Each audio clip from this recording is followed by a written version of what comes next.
Agora, essa florzinha discretamente amarela aqui, um lembrete de que nós estamos no Setembro Amarelo. Eu nunca havia me atentado a esse período do ano, a essa campanha, mas dessa vez eu fui tocada de uma forma diferente. A minha filha encontrou alguns desenhos meus, alguns deles eu fiz em circunstâncias terríveis, em estado de espírito mesmo.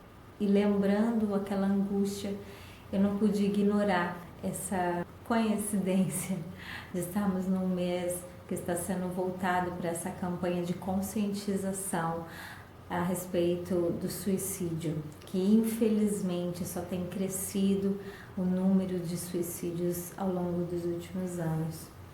E eu quis vir aqui como a voz de esperança, para que outras pessoas, ao ouvirem essa mensagem, ao ouvirem a respeito da minha experiência, possam ter esperança, possam ser restauradas no seu desejo de viver.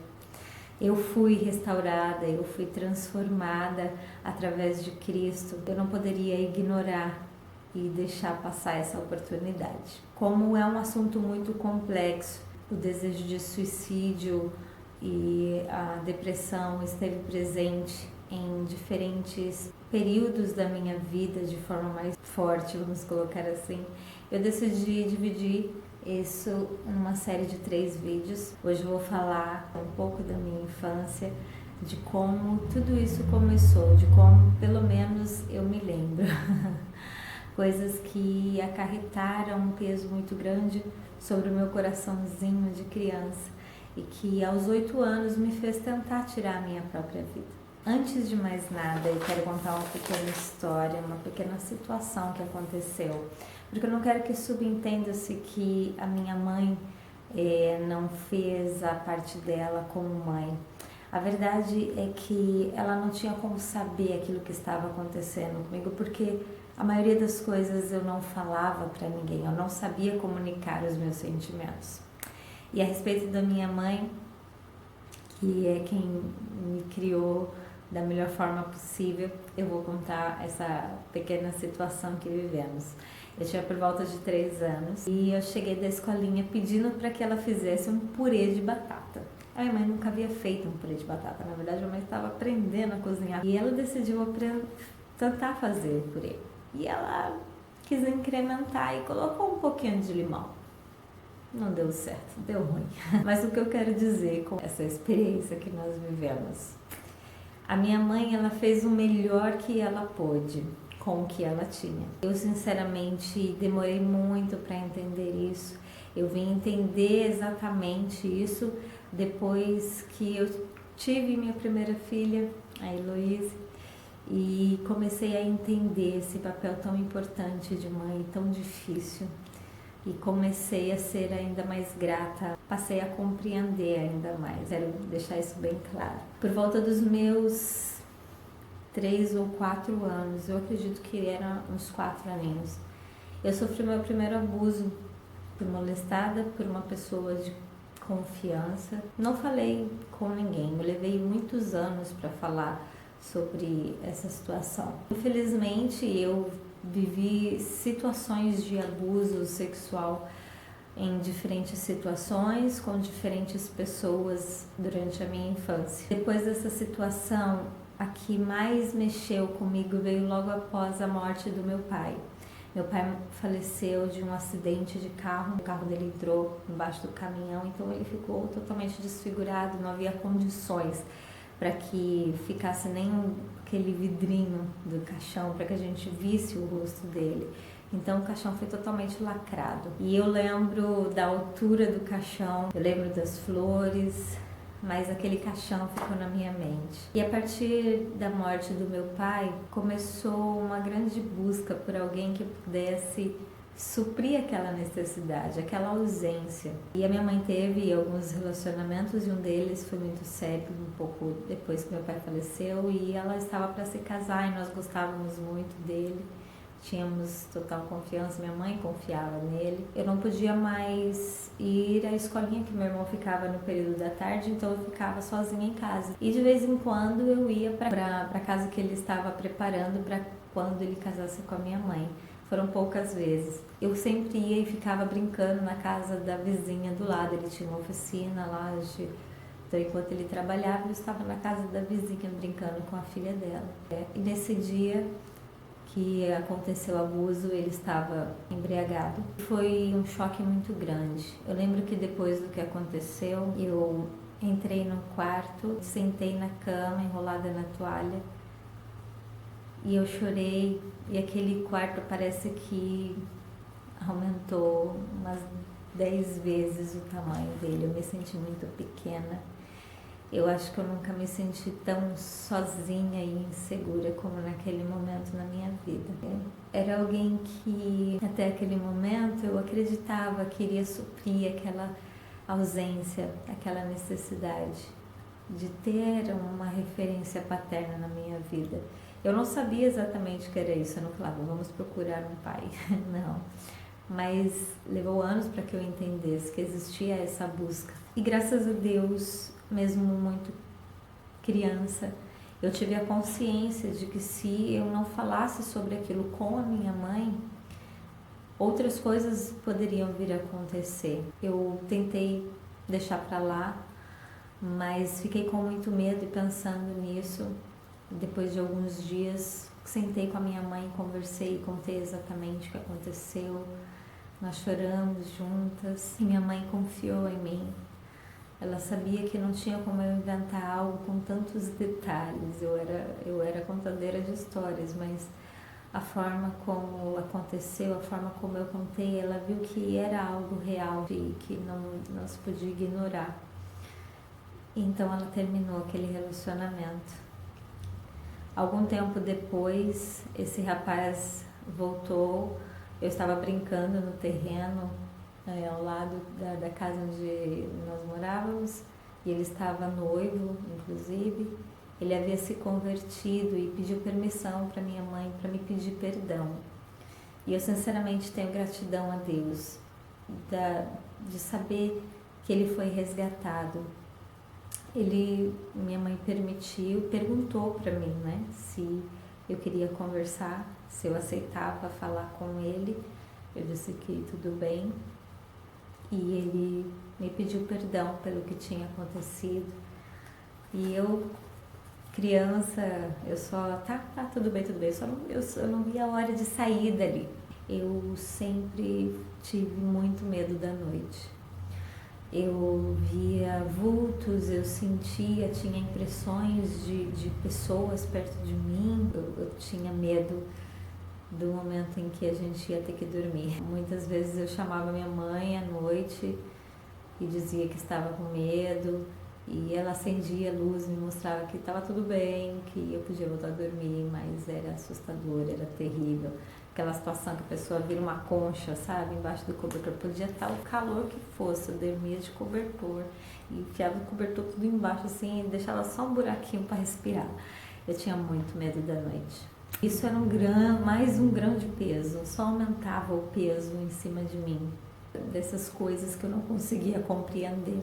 Por conta dessas situações de abuso e dessa circunstância da perda do meu pai, aos 8 anos, passei por uma tentativa de suicídio. Eu acho que eu já relatei isso em um outro vídeo. E eu quero falar disso trazendo à luz algumas características que eu tinha na época que podem te ajudar a abrir a mente. Eu era uma criança muito aparentemente feliz. Eu era alegre, eu sorria, eu contava piada, eu brincava, eu corria, eu contava muito mal piada, a propósito, até hoje não sei contar piada. Ninguém jamais iria imaginar que eu chegaria a uma situação dessa, de tentar tirar a própria vida. Mas isso aconteceu e eu lembro que foi um dia de tanto desespero. E foi como se alguém estivesse ali me convencendo de que estavam me enganando e que eu precisava ir atrás do meu pai. Meu pai estava vivo, sim. Mas quando eu me dei conta de que eu não o encontraria, porque eu não fazia ideia de para onde ir, eu voltei e tentei cortar o meu pulso. Eu peguei uma faca de serra, aquelas facas de pão e eu tentava cortar o meu pulso, a faca afundava e não cortava. E eu sei que chorando muito eu deixei aquilo pra lá e dormi. E não falei disso com ninguém. Minha mãe ia chegar 4 horas mais tarde e se eu tivesse conseguido fazer aquilo, com certeza seria tarde demais. Mas eu guardei aquilo só pra mim. Na adolescência eu era aquela pessoa referência que aconselhava os amigos, que a mãe falava, olha, se ela for você pode ir e tal. Eu era assim. E isso, de uma certa forma, gerou em mim uma responsabilidade de não demonstrar que eu precisava também de ajuda. Então, eu era amiga, mas eu não sabia ter amigos, eu não sabia usufruir da amizade das pessoas que estavam ao meu redor. Eu sempre me mostrava muito firme, muito forte, tentava ajudar os meus amigos e raramente demonstrava fraqueza, demonstrava fragilidade com relação aos meus sentimentos mais íntimos, aos pensamentos e desejo de morte. A tentativa de suicídio na minha vida foi na infância e um pouco depois que eu me casei, mas os pensamentos, o desejo era algo constante. Eu lembro que quando eu tinha 15 anos, eu estava trabalhando de office girl para pagar o meu álbum de 15 anos no meu aniversário. Eu estava no metrô e eu lembro, foi como se tivesse alguém do meu lado falando, pula no trilho, vai acabar tudo, você não vai sentir mais nada.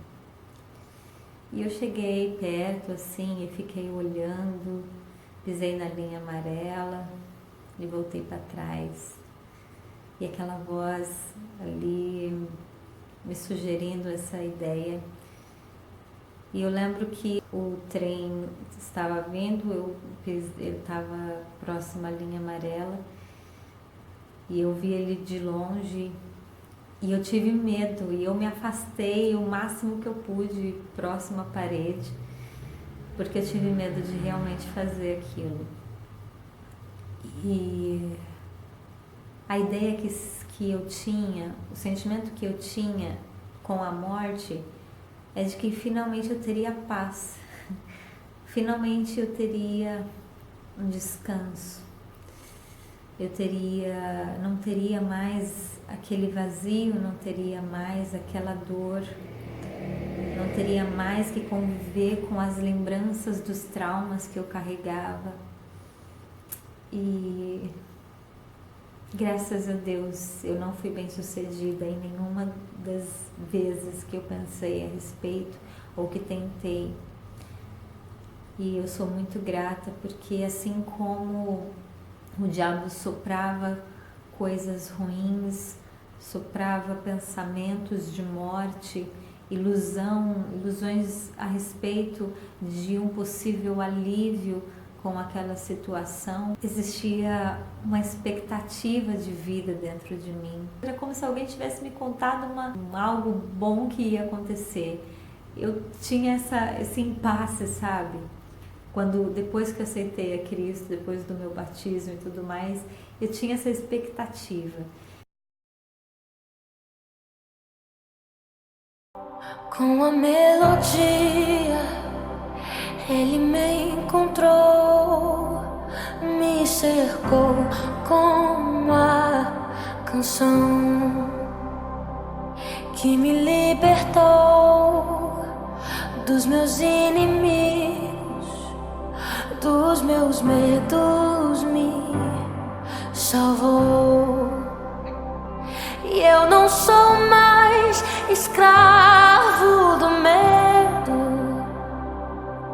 eu sou filho de Deus. E eu não sou mais escravo do medo, eu sou filho de Deus.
de Deus. E eu não sou mais escravo do medo. Eu sou filho de Deus.